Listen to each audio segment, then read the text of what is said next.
नमस्कार, मी Tulshidas Bhoite.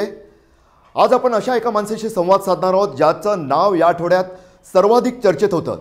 David Headley याने अमेरिकेत बसून जे सनसनाटी गौप्यस्फोट केलेले आहेत, त्यामुळे आणखी एक जे नाव चर्चेत आलं ते नाव होतं गुजरातचे माजी उच्च पोलीस अधिकारी DG वंजारा यांचं। त्यांच्याशीच आपण थेट संवाद साधणार आहोत। वंजारजी, मी मराठीत आपलं स्वागत। काही थेट प्रश्न असतील तुमच्यासाठी, कारण अनेकदा तुम्ही वादाच्या भोवऱ्यात सापडलात, अनेक तुमच्यावर आरोपसुद्धा लागले। या सर्व आरोपांबद्दल मी मराठीच्या सर्वच प्रेक्षकांच्या मनात खूपच उत्सुकता आहे की नेमकी तुमची बाजू काय आहे। त्याचबरोबर काही प्रश्न जे सर्वसामान्यांच्या मनातले ते सुद्धा तुम्हाला आम्ही थेट विचारणार आहोत।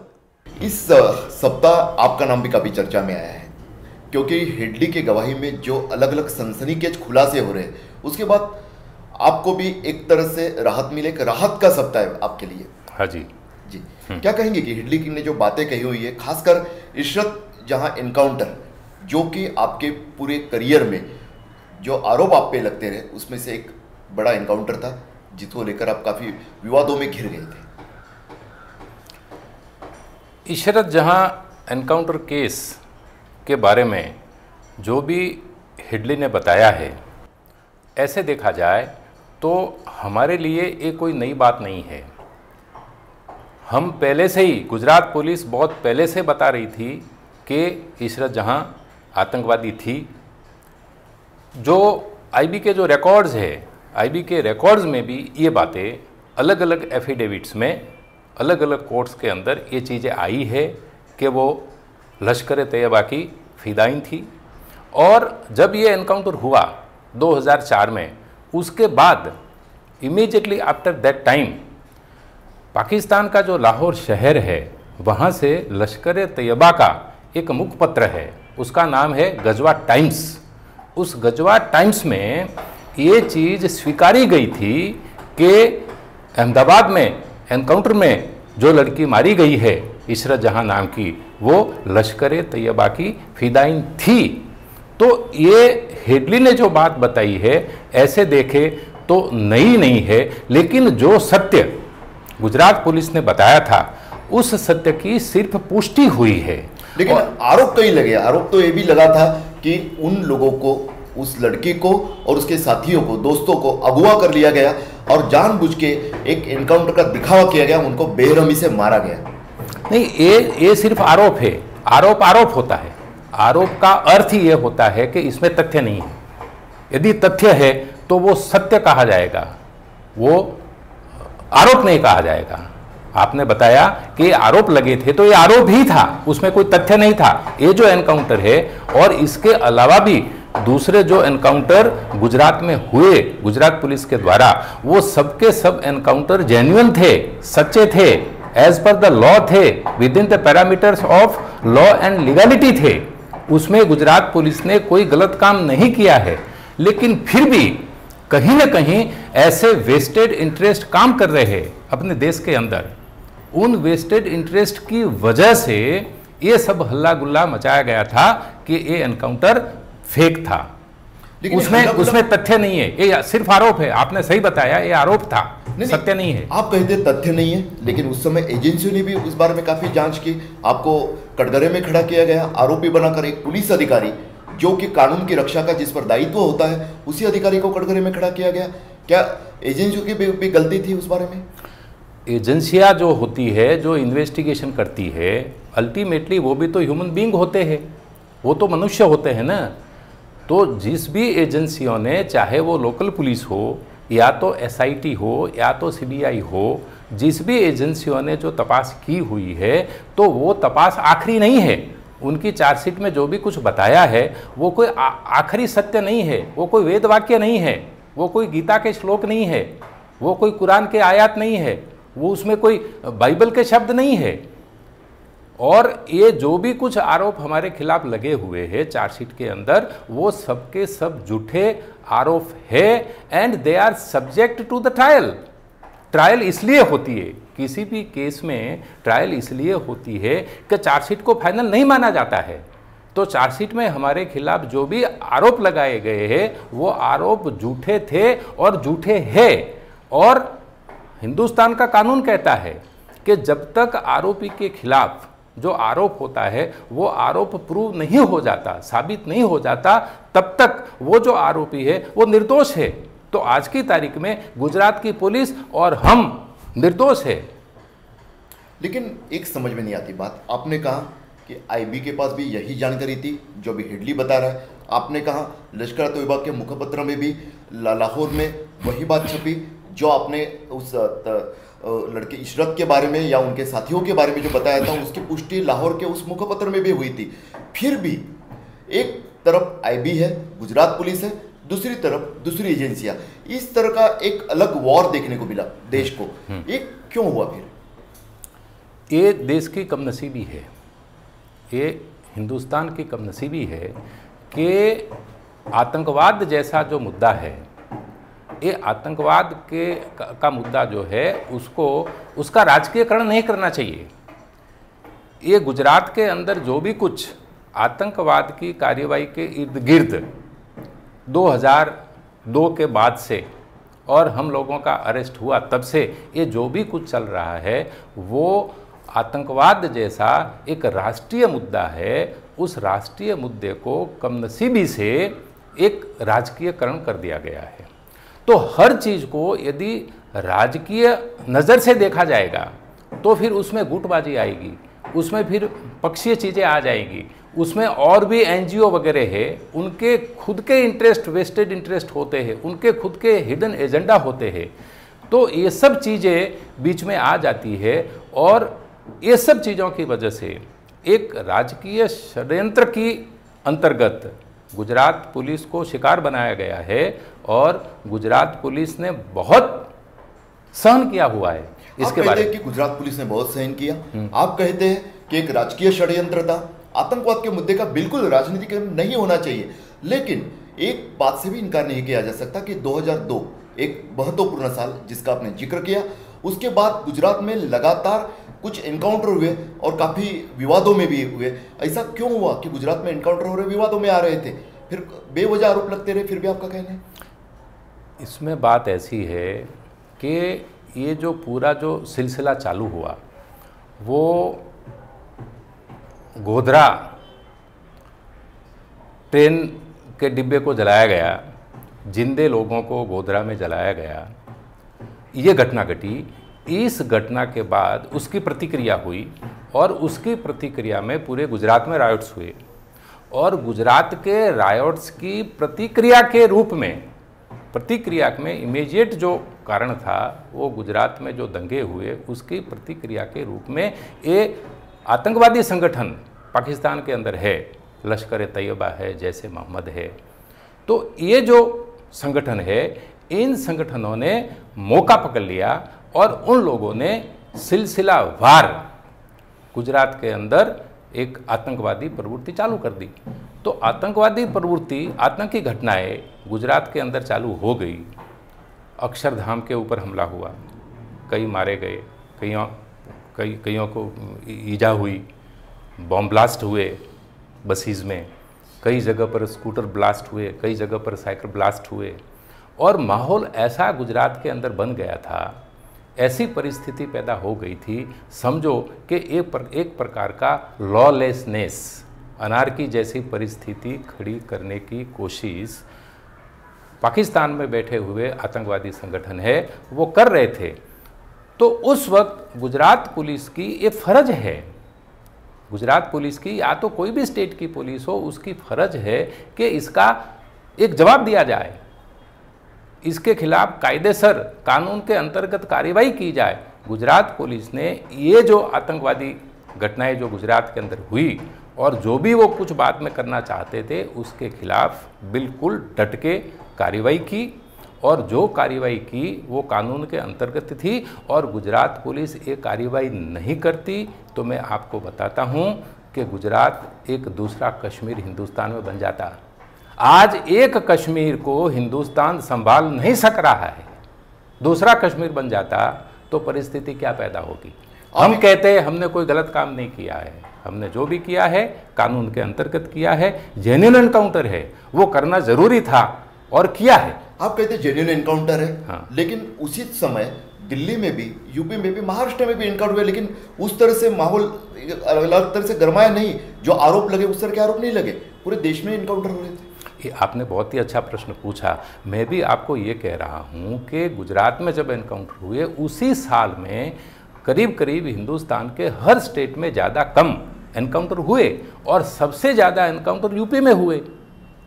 और फिर भी कहीं भी एनकाउंटर्स की इस प्रकार की जो राजकीय उद्देश्य को ध्यान में रख, जो अल्टीरियर मोटिव होता है, अल्टीरियर मोटिव को ध्यान में रख के जिस ढंग से एक के बाद एक इन्वेस्टिगेशन गुजरात पुलिस के खिलाफ शुरू किया गया, ऐसा कोई इन्वेस्टिगेशन दूसरे किसी स्टेट के पुलिस के खिलाफ नहीं किया गया।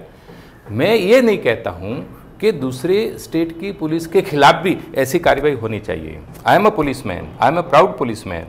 चाहे गुजरात की पुलिस हो, यूपी की हो, पंजाब की हो, महाराष्ट्र की कोई भी पुलिस हो, तो मैं तो पुलिस की फेवर में बात करने वाला आदमी हूँ। मैं नहीं कहता हूँ कि दूसरी स्टेट में एनकाउंटर हुए हैं तो वहाँ भी उनके खिलाफ कार्रवाई होनी चाहिए। मैं ये कहता हूँ कि सिर्फ गुजरात की पुलिस को जानबूझ के आपको फंसाया गया। हाँ, गुजरात की पुलिस को टारगेट किया गया जानबूझ के। Gujarat police was singled out और ये काम करने के पीछे जो उद्देश्य था वो पॉलिटिकल था। There was a political motive behind it. एक राजकीय षड्यंत्र का हम शिकार बने हुए हैं। आपने बात की पॉलिटिकल मोटिव की, राजकीय षड्यंत्र की, बार बार आप उस मुद्दे पे आ रहे हैं, लेकिन आप पे भी कम आरोप नहीं लगे। आप पे ये भी आरोप लगा कि जहां पर भी विवादित एनकाउंटर हुआ है उस समय क्या ये मात्र संयोग था कि डीजी वंजारा जी की नियुक्ति कभी डीसीपी के तौर पे रही है, कभी बॉर्डर के इलाके में भी आपको तैनात किया गया और उसी समय वहां पे एनकाउंटर हुआ। इन बातों को क्या कहेंगे आप? ये जो भी तबादले होते हैं सीनियर ऑफिसर्स की, जो ट्रांसफ़र्स वगैरह, गुजरात ही नहीं किसी भी स्टेट में ट्रांसफ़र्स होती है तो ट्रांसफ़र्स के नियम होते हैं, रूल्स होते हैं कि अमुक ऑफिसर अमुक समय तक अमुक एरिया में सर्विस करेगा। वो time limit, time bound service होती है, समय हो जाता है।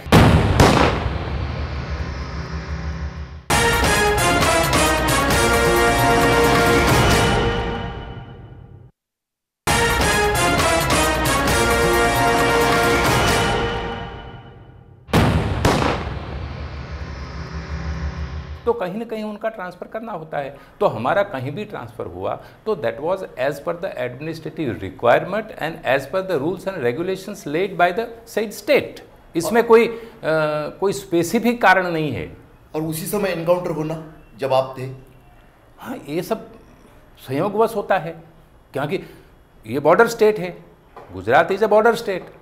तो जब बॉर्डर स्टेट होता है तो या तो वो जो स्टेट होता है उसके जो कैपिटल जो सिटी होती है वो टारगेट में होती है, या तो उसका जो कॉमर्शियल जो प्लेस होता है वो टारगेट में होता है, या तो फिर बॉर्डर का इलाका होता है वो होता है। अभी योगानुयोग हम अहमदाबाद में थे तो अभी जैसे को महाराष्ट्र में कोई भी आतंकवादी घटना होती है तो कई जगह पर होती है, लेकिन बॉम्बे है टारगेट होता है जी। आप जानते हैं बॉम्बे टारगेट होता है क्योंकि it's not only capital of Maharashtra, it's a commercial capital of India. तो कैपिटल टारगेट होता है। तो हम अहमदाबाद में क्राइम ब्रांच में थे, एटीएस में थे, कैपिटल टारगेट था। तो नेचुरली आतंकवादी वहाँ हमला करेंगे तो हमारी प्रतिक्रिया वहाँ से ही होगी और हम वहाँ थे तो हम वहाँ प्रतिक्रिया करेंगे। अच्छा, जब हमारा ट्रांसफ़र बॉर्डर रेंज में हुआ तो that is just it's a bordering with Pakistan, it's a very long border, land border and coast border. तो नेचुरली या तो मेजर कैपिटल जो होता है, कॉमर्शियल एरिया जो होता है वो अटैक में आता है, या तो बॉर्डर एरिया आता है। तो हम बॉर्डर रेंज के डीआईजी थे तो नेचुरली वो वल्नरेबल एरिया होता है तो वहाँ भी कार्रवाई हुई। चलो मान लेते हैं कि वो भी एक संयोग था कि वंजारा जी की नियुक्ति होना और वहीं पे एनकाउंटर होना एक संयोग होगा। लेकिन और एक सवाल जो आता है, वापस वही बात जो मुद्दा आपने छेड़ा हुआ है कि पूरे मामले के पीछे पॉलिटिकल मोटिव है और राजनीतिक षड्यंत्र है, जो आपने बात कही।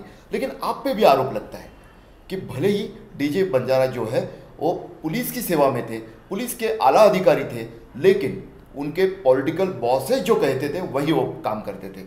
ऐसा भी आरोप लगा आपका, आपके भी पॉलिटिकल आरोप लगे हैं। नहीं, तो ये मैं इसलिए कहता हूँ कि ये आरोप ही है। आरोप का अर्थ ही ये होता है कि इसमें कोई तथ्य नहीं है, इसमें कोई सत्य नहीं है। एक सिस्टम काम करती है, एक सिस्टम, कहीं भी एक सिस्टम काम करती है। India is gradually becoming a very matured democracy. तो एक डेमोक्रेटिक स्टेट के अंदर एक सिस्टम काम करती है। तो सिस्टम के अंदर तो पुलिस ऑफिसर्स भी होते हैं, उसके सीनियर ऑफिसर्स डीजी वगैरह भी होते हैं, और ऊपर भी सिस्टम होती है, होम सेक्रेटरी होते हैं, तो होम मिनिस्टर होते हैं, चीफ मिनिस्टर होते हैं। But that is as a part of a system. ये एक सिस्टम होती है, और सिस्टम के अंतर्गत इंटर कनेक्शन जो है वो तो होता ही है। सिस्टम सिस्टम होती है, कहीं टूटती तो नहीं है। लेकिन इसका मतलब ये नहीं है कि there is something what is alleged against me, ये सब बातें, यानी ऐसा नहीं हुआ, ये ऐसा नहीं हुआ है। जो भी कुछ कार्यवाही की गई है वो कार्यवाही कानून के अंतर्गत, यानी कभी ऐसा नहीं हुआ, कानून के अंतर्गत as a part of the system, ऊपर से नीचे तक जो सिस्टम काम करती है वो सिस्टम के अंतर्गत कार्यवाही की गई है। बाकी तो अपने यहाँ तो क्या है कि हर चीज़ को पोलिटिसाइजेशन किया जाता है, और हर चीज़ में कहीं ना कहीं एलिगेशन कर दिया जाता है। तो ये सिर्फ एलिगेशन है। ये जो आरोप लगाए गए कि भाजपा के कुछ बड़े नेताओं का, जो कि अभी जैसे अमित शाह जी का नाम लिया गया, कि आपके उनसे डायरेक्ट कनेक्शन थे और उनके कहने पे होता था काम, या कोई टारगेट करना होता था किसी को तो आपको बताया जाता, उसमें कोई दम नहीं है। देखिए, मैं एक और चीज़ और मैं आपको बता देता हूँ कि चाहे मैं अभी रिटायर्ड हूँ, एक पुलिस ऑफिसर हूँ, पुलिस ऑफिसर के नाते once a policeman always a policeman, I am a patriotic person हूँ। मेरे पास बहुत कुछ सीक्रेट है, तो सब सीक्रेट को सब जगह पर बता देना कोई ज़रूरी नहीं होता है। एक हमारी मॉरल रिस्पॉन्सिबिलिटी होती है। कुछ चीज़ें कहीं बताई जाती है, कहीं नहीं बताई जाती है। बताना है तो कहाँ बताना, इसका कहीं ना कहीं एक सिस्टम होती है।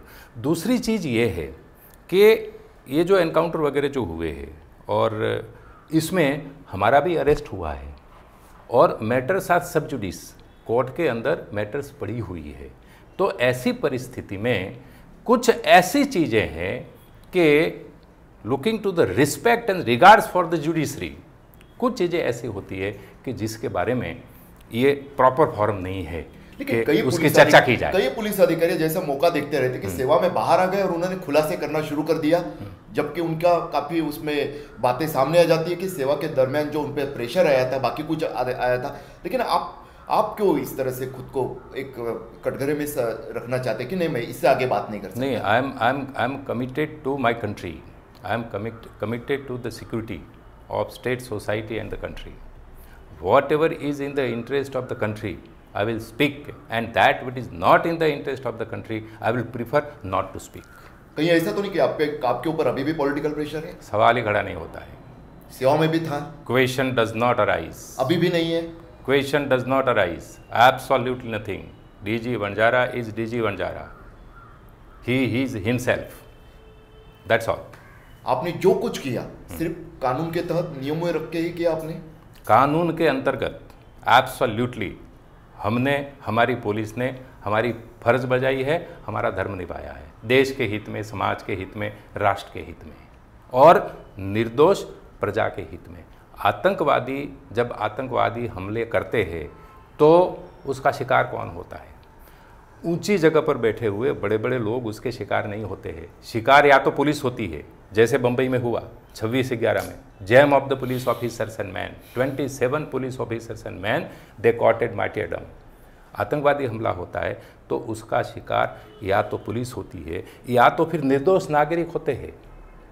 बम्बई में जो मारे गए वो सब के सब निर्दोष लोग थे, और हर कौम में से थे, हर धर्म में से थे, हर जाति में से थे, हर संप्रदाय से थे, और करीब करीब बहुत बाहर के देशों से भी थे।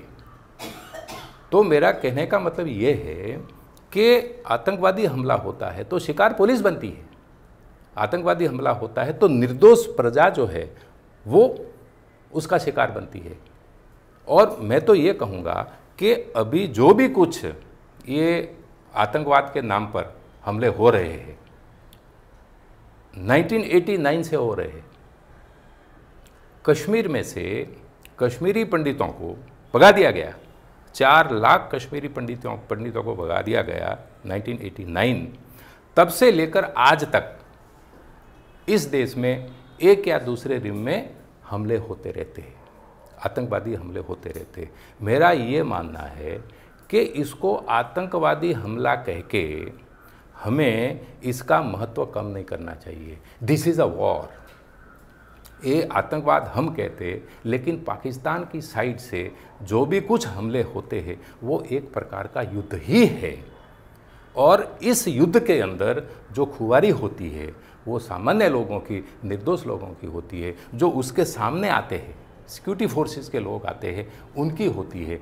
तो ऐसी परिस्थिति को ध्यान में रखते हुए हमने जो भी कुछ किया है वो देश के हित में किया है और निर्दोष लोगों के हित में किया है, कानून के अंतर्गत किया है, कुछ गलत नहीं किया है। जो कहीं काम होता है तो उसकी टीका होती है। हम लोगों ने टीका सहन की। एक तरफ तो एक वंजारा जी मेरे से बात कर रहे हैं जो कि आतंकवाद के मुद्दे पर भी कुछ लोग पॉलिटिकल षड्यंत्र कर रहे हैं, पॉलिटिकल एजेंडा आगे ला रहे हैं, ऐसा आपका कहना है। दूसरी तरफ कहीं ना कहीं अभी आपने कश्मीर से पंडितों के पलायन की बात की, बाकी मुद्दों पे कहीं ना कहीं इसमें भी एक अलग राजनीतिक दर्शन आपका दिख रहा है, एक हिंदुत्व दर्शन दिख रहा है। ऐसा कहूँ तो गलत नहीं होगा क्या? ये सेवा में भी इसी तरह की विचार नहीं, देखिए आप, इसमें कश्मीर में से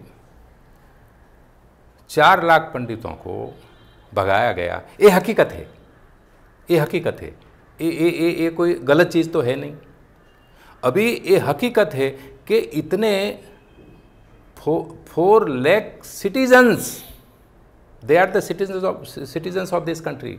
forget about it, to what religions they belong to, what caste और community, that is not important. They are the citizens of this country, and this country, as per the constitution, central government and the state government, it is the right of all the citizens of this country to have 3 things: protection of life, liberty and property.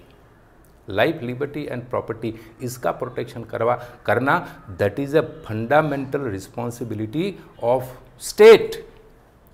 अभी ये काम में चाहे centre की government हो कि state की government हो, it is a dismal failure. 4 lakh ये कोई छोटी संख्या नहीं है।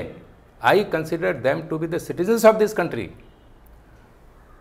उनको वहां से भगाया गया, अपने देश में रिफ्यूजी हो गए, अपने देश में रिफ्यूजी हो गए, वहां से भगाया गया, तो their life is in danger, their life is in danger.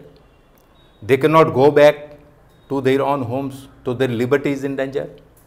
And उनकी जो प्रॉपर्टी है वो प्रॉपर्टी वहाँ या तो जला दी गई है, तोड़ फोड़ दी गई है, दूसरे लोग वहाँ रहते हैं। तो life, liberty and property, that is a right of all citizens, fundamental right. वो फंडामेंटल राइट जो है वो वायोलेट वहाँ हुआ है। मैंने आपको इसलिए बताया कि हिंदुस्तान में जो स्ट्रेटेजिक थिंकर है, हमारे जो स्ट्रेटेजिक थिंकर्स है, सिक्योरिटी थिंकर्स है, थिंक टैंक है, वो ऐसा कहती है कि 1989 कश्मीर पंडितों को भगाया गया, तब से आज जिस रूप में आतंकवाद देश में चल रहा है वो आतंकवाद की शुरुआत उस समय से हुई है। इसलिए मैंने कश्मीरी पंडितों की बात कही। और कश्मीरी पंडित, उनका धर्म क्या है, जाति क्या है, वो बात अलग है।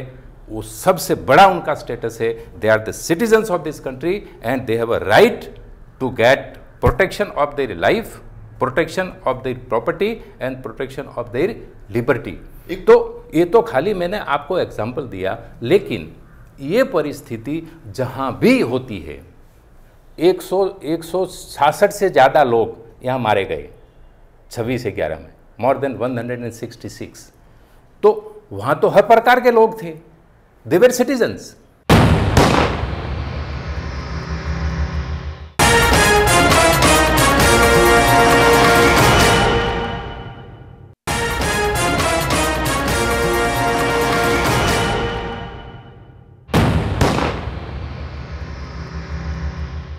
I am talking in terms of the citizens, not in terms of the caste, color, community. Let me tell you, जो यूनिफॉर्म्ड फोर्सेज है इस देश के अंदर, right from army, paramilitary forces and police, they are the true secular forces.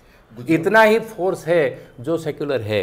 इसके अलावा हर जगह पर पॉलिटिसाइजेशन चलता है और हर जगह पर या तो कास्ट की नज़र से देखा जाता है, या तो संप्रदाय की नज़र से देखा जाता है, या तो जाति धर्म की नज़र से देखा जाता है। हम पुलिस के मेंबर होने के नाते, मैंने कहा कि once a police always a police man.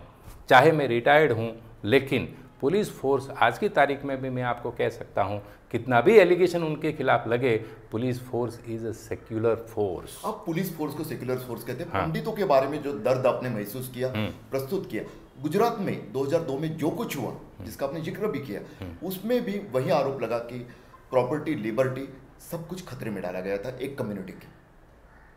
तो गलत चीज हुई है। It's a wrong thing. It should not happen under any circumstances, whether it's this community, that community. Constitution of India is not accepting communities, caste, color, race, religion. The fundamental acceptance of the Constitution of India is the citizenship.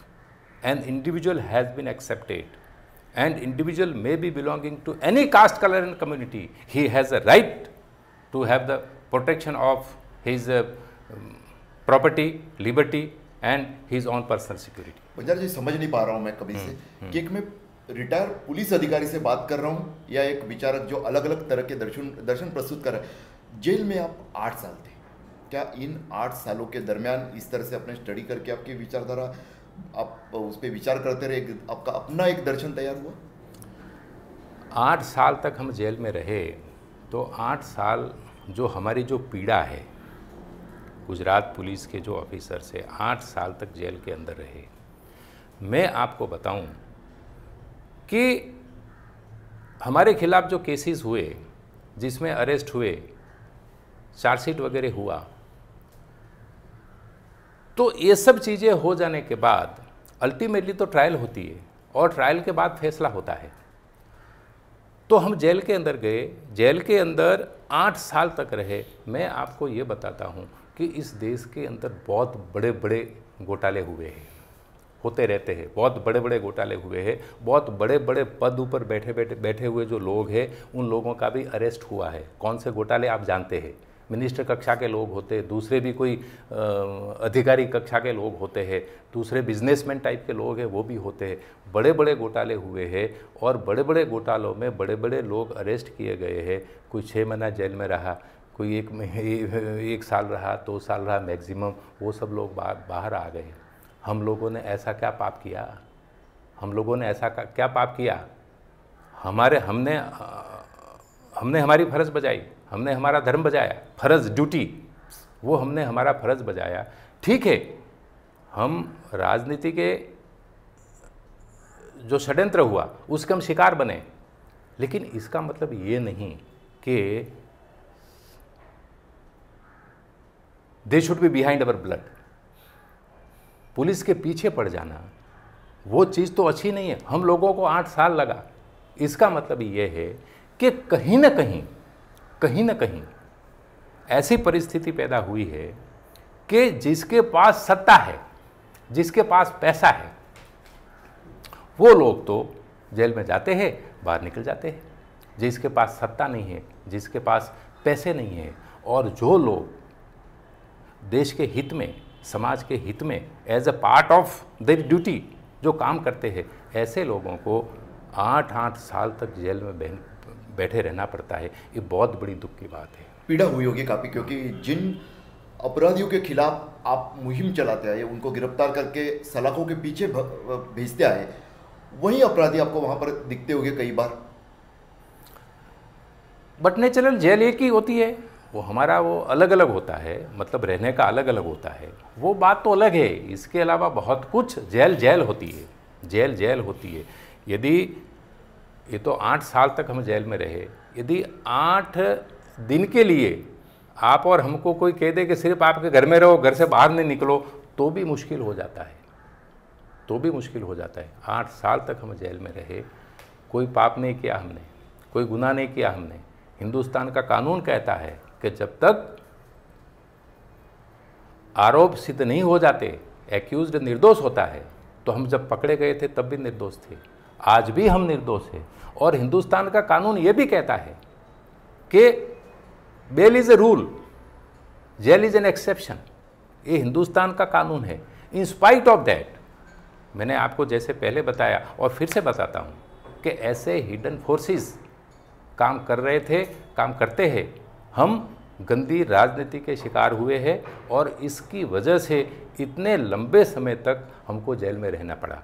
हमें भारत की जो judiciary है, न्यायपालिका है, उसके ऊपर भरोसा है, उसका हम रिस्पेक्ट करते हैं कि इतने सालों के बाद भी कम से कम हम जमानत ऊपर तो बाहर आए, जमानत ऊपर तो बाहर आए। बाकी तो as per the law, rules regulation जो है उसके मुताबिक ट्रायल हम फेस करेंगे। हमें पूरा भरोसा है कि हम निर्दोष साबित होने वाले हैं। हम निर्दोष थे, आज भी निर्दोष है और हम निर्दोष साबित होंगे। हमें भरोसा है कानून में। हेडली जो खुलासे कर रहा है, जो बयान दे रहा है, उससे आपको राहत मिल रही है? उसका एक लीगल इम्पोर्टेंस है। जैसे मैंने आपको पहले बताया था कि हेडली ने कुछ नया तो नहीं बताया, लेकिन जिस ढंग से, लेकिन ये भी आरोप लग रहा है कि अभी तो देखिए सत्ता में वही लोग बैठे हुए हैं। पहले मैं जवाब देता हूँ। हाँ। सत्ता में, यानी हेडली का बयान राहत देने वाला है। पिछले फरवरी 2015 में, फरवरी महीना भी वैसे आपके लिए काफी शुभ साबित होते आया है। पिछले फरवरी 2015 में आपको बेल मिली। इस फरवरी 2016 में हेडली का बयान आ रहा है। एक मुस्कुराहट आपके चेहरे पे दिखाई दे रही है साफ तौर पे। लेकिन एक मुद्दा यहाँ पर भी सामने आता है कि तब हो रहा है, हेडली ये बातें तब बता रहा है जब सत्ता में वही लोग बैठे हैं जो आपके पॉलिटिकल बॉसेस कहलाते थे। यानी हो सकता है कि वो तो कहलवाया जाता हो हेडली के मुंह से। इसके बारे में मैं आपको स्पष्टता करता हूँ। पहले तो मैं आपको ये बात बता देता हूँ, आपने जो बताया कि हेडली ने जो भी कहा उससे हमको राहत मिली, तो मैं फिर से स्पष्टता करता हूँ कि हेडली ने कुछ नया नहीं बताया है और हमारे एनकाउंटर जेन्युइन थे। इशरत जहान आतंकवादी थी, ऐसा सर्टिफिकेट हमें हेडली से लेने की आवश्यकता नहीं है। एब्सोल्युटली, बिल्कुल हमारा अंतरात्मा क्लियर है, हमें ऐसे सर्टिफिकेट की ज़रूरत नहीं है कानून के लिए। लेकिन कानून को ध्यान में रखते हुए इसका लीगल वैल्यू है। ये रिवेलेशन जो आया है उसका लीगल वैल्यू है। क्यों लीगल वैल्यू है? कि ये बात ओपन कोर्ट में ऑन ओथ एक आदमी अप्रूवर बन जाता है as per the provisions of the CRPC। Approver बन के ओपन कोर्ट में जब बात बताता है तो एविडेंस एक्ट के मुताबिक उसकी एक्सेप्टेबिलिटी होती है। यही बात ये पुलिस को भी उसने, NIA को भी उसने बताई थी और भी जगह पर उसने ये चीज़ें बताई है।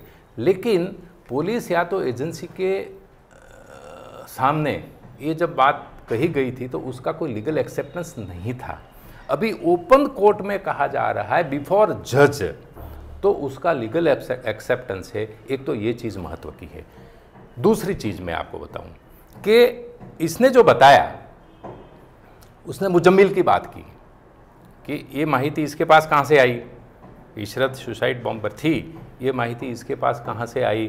तो इसके पास ये जो मुजम्मिल है, उसने मुजम्मिल का नाम लिया है, मुजम्मिल और शकीउर रहमान लखवी। तो मुजम्मिल जो है वो ओरिजिनल जो केस पेपर्स हमारे जो है, वो जो रिकॉर्ड है, उस रिकॉर्ड में वो एक्यूज्ड है, वो हैंडलर था। तो उसने जो भी कुछ हेडली को बताया, it is a extra judicial confession. ये एक्स्ट्रा जुडिशियल कन्फेशन हो जाता है और एक्स्ट्रा जुडिशियल कन्फेशन है वो लॉ में एज ए एविडेंस एक्सेप्ट होता है। तो ये दो बातें इंपॉर्टेंट है। तीसरी बात जो आपने पूछी कि जो आप कहते हैं कि जो पॉलिटिकल बॉसेस जो पहले थे वो भी अभी ऊपर बैठे हुए हैं, तो ये जो आपका जो इंडिकेशन जो है, तो इसमें तथ्य नहीं है। तथ्य इसलिए नहीं है, ये योगानुयोग है कि कोई वहाँ बैठा है और ये बात आई हुई। इस बात में तथ्य इसलिए नहीं है कि जिस आदमी ने, हेडली ने, ये जो भी बातें बताई है, ये बातें ये थर्ड कंट्री में बैठ के बताई है उसने। He is sitting in America, America में बैठा हुआ है। अमेरिका में कहाँ बैठा है वो? He has a very high security में अमेरिका में वो बैठा हुआ है और वहाँ से उसने ये बात बताई है। और उसके वहाँ आप जो कैसे है, ऐसे कोई जो फोर्सेज है उनका कोई एक्सेस नहीं है। थर्ड पार्टी में से, थर्ड कंट्री में से ये बता रहा है, इसलिए आप जो कहते हैं उसमें कोई सच्चाई नहीं है। ये सिंपल इन्फरेंस है। ये जो भी आ रहा है वो नेचुरल कोर्स में आ रहा है, as per the provisions of the laws of India and provisions of the laws of America.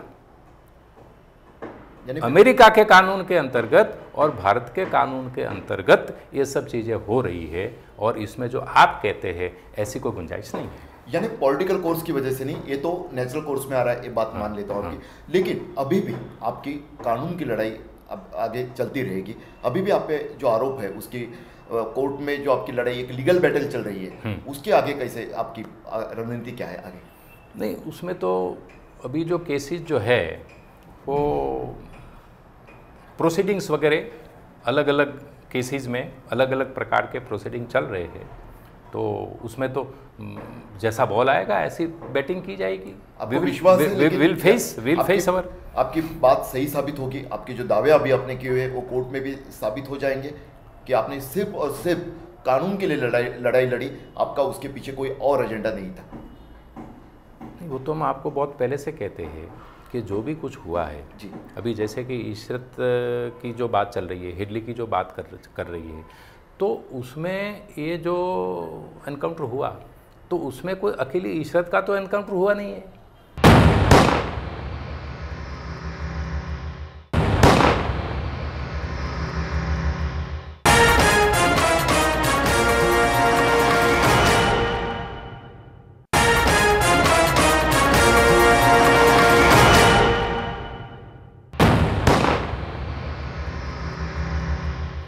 इसमें तो 3 लोग और थे।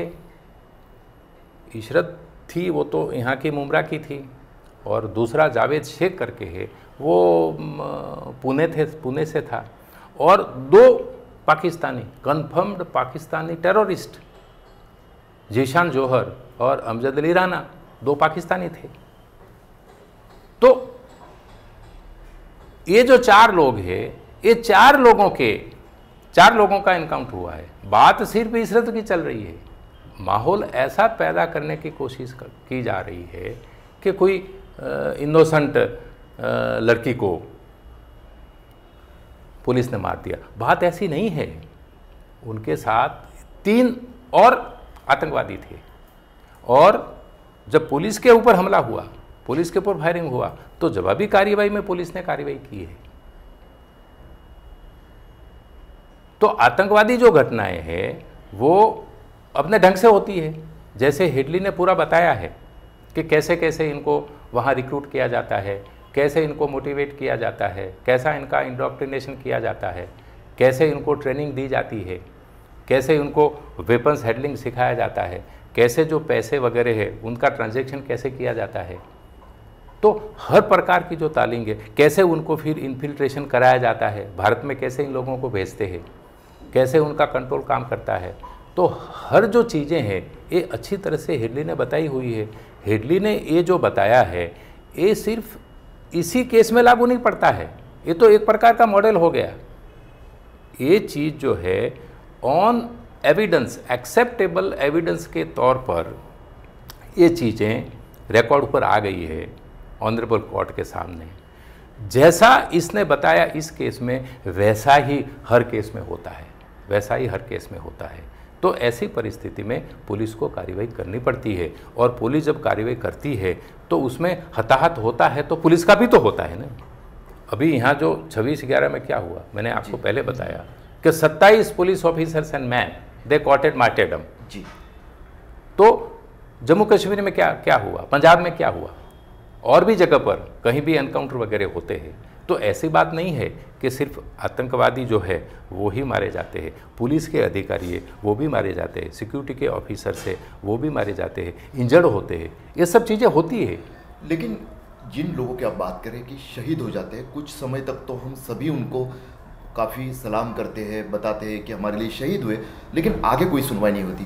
क्या मैं उम्मीद कर सकता हूँ कि आपका अगला एक्शन प्लान, अगर पूरे आपके लीगल बैटल खत्म होने के बाद अगर आप उसमें से बाहर आ जाते हैं, निष्कलंक साबित हो जाते हैं, तो क्या आपका पूरा जो दर्शन अभी आपने प्रस्तुत किया इस बार में, आपकी कुछ पॉलिटिकल बातें भी दिखाई दी, तो क्या आगे राजनीति के मैदान में जाके भी एक अलग लड़ाई लड़ने का आपका कोई योजना, संकल्प? ये आपने बहुत ही अच्छा प्रश्न पूछा है कि ये एक बड़ी कमनसीब परिस्थिति इस देश के अंदर है। जहाँ जहाँ भी पुलिस अधिकारियों ने, पुलिस ने, सिक्योरिटी फोर्सेस ने आतंकवाद के सामने लड़ाई लड़ी, जब वो लड़ाई लड़ी जाती है और जब उद्देश्य पूर्ण हो जाता है, जब लड़ाई लड़ी जाती है तब तो वाहवाही होती है, लेकिन वो जब मामला पूरा हो जाता है तो उसके बाद जो फेस करने का होता है वो पुलिस अधिकारियों को करना होता है। वो पूरी की पूरी जो तकलीफ है वो पुलिस अधिकारियों के ऊपर आके पड़ जाती है। ये हम लोगों ने सबसे पहले पंजाब में देखा। पंजाब के अंदर डीआईजी कक्षा के अधिकारी को ही हैज़ टू कमिट सुसाइड। चलती हुई ट्रेन के आगे अपने को फेंक के उसने सुसाइड कर दिया। उसका पाप क्या था, उसका गुनाह क्या था? कुछ नहीं था। He was one of the police officers, Punjab police के जो ब्रेव पुलिस ऑफिसर्स जो थे, he was one of the police officers who fought war against the terrorism. लेकिन फिर बाद में फिर अधिकारियों के ऊपर केसेस लगना शुरू हो गया, फिर उनका अरेस्ट होना शुरू हो गया, फिर जेल में जाना शुरू हो गया। उनकी खुद की तकलीफ, उनके परिवार की तकलीफ। तो कोई लोग तो ऐसे होते हैं कि ये टेंशन को झेल लेते, कोई लोग टेंशन को नहीं झेल लेते हैं। तो कुछ लोगों को सुसाइड करना पड़ा, कुछ लोग आज भी जेल के अंदर है। हम खुद 8 साल जेल के अंदर रह के आए और केस का ट्रायल तो अभी हम लोगों को फेस करने का है। और महाराष्ट्र में भी यही परिस्थिति है। महाराष्ट्र में कई केसों में आज भी पुलिस अधिकारी पहले जेल में रहे और अभी छूटे हुए हैं और ये भी ट्रायल फेस करते हैं। तो आपने सही प्रश्न पूछा हुआ है। ये सिर्फ मेरे जैसे अधिकारी के जिसने सफ़र किया है उनका ही नहीं, लेकिन ये पूरे देश की जिम्मेदारी है। वेल थिंकिंग जो लोग हैं, प्रजा है, समाज है, उसकी भी जिम्मेदारी है कि आतंकवाद ये सिर्फ राष्ट्रीय नहीं लेकिन एक वैश्विक घटना है और पूरी दुनिया के अंदर ये आतंकवाद का जो आतंक है वो फैला हुआ है और भारत उसमें सॉफ्ट टारगेट है। ऐसी परिस्थिति में जो पुलिस फोर्स और दूसरे जो सिक्योरिटी फोर्सेस के जो लोग हैं वो जो काम करते हैं, जोखम लेके काम करते हैं, तो वो डिमोरलाइज ना हो, ये देखना पूरी देश की जिम्मेदारी है। ये देखना समाज की जिम्मेदारी है, लोगों की जिम्मेदारी है। और मैं तो ये कहता हूँ कि ये देखना आपके जैसे मीडिया और प्रेस की भी आवश्यकता है। नहीं, बिल्कुल वो जिम्मेदारी हम निभाएंगे, लेकिन वो वापस वही मुद्दा है कि आपने एक दर्द भी महसूस किया था, पीड़ा व्यक्त भी की थी जब रिजिग्नेशन दिया कि पॉलिसी मेकर पे कार्रवाई नहीं होती। अभी भी आपने कहा कि लोग छोड़ देते हैं, बाद में बुला देते हैं। जिन्होंने जिम्मेदारी निभाई, जिन्होंने खतरा मोल लिया, उन पुलिस अधिकारियों को, उन एजेंसी के अधिकारियों को, कर्मचारियों को कोई माँ बाप उस समय रहता नहीं जब वो मुश्किल में आते हैं। तो क्या आपकी अगली कोशिश ये रहेगी पॉलिसी मेकर बनने की, राजनीति में जाकर? आपने सही प्रश्न पूछा हुआ है। राजनीति में जाए न जाए वो तो अलग बात है, लेकिन मैं ऐसा स्पष्ट मानता हूँ कि इस देश के अंदर एक स्ट्रॉन्ग लीगल सिस्टम खड़ी होनी चाहिए। मैं आपको एग्जांपल दूंगा अमेरिका का। तो 9/11 की घटना वहाँ घटी। 9/11 के बाद वो उस देश के अंदर उनकी पूरी जो सिक्योरिटी सिस्टम है और उनकी पूरी जो लीगल सिस्टम, उनके पूरे जो लॉज थे टू डील विथ टेररिज्म, वो पूरे के पूरे उसका ओवरहॉल किया गया। पूरी सिस्टम को चेंज करके बिल्कुल एक वाटर टाइट एक सिस्टम वहाँ उन्होंने खड़ी कर दी। उसका नाम है होमलैंड सिक्योरिटी। तो होमलैंड सिक्योरिटी है वो एक ऐसे लॉ बनाए हैं, ऐसा सिस्टम बनाया गया है कि उसका असर ये हुआ कि एक 9/11 होने के बाद दूसरा बड़ा ऐसी घटना अमेरिका के अंदर नहीं हुई है।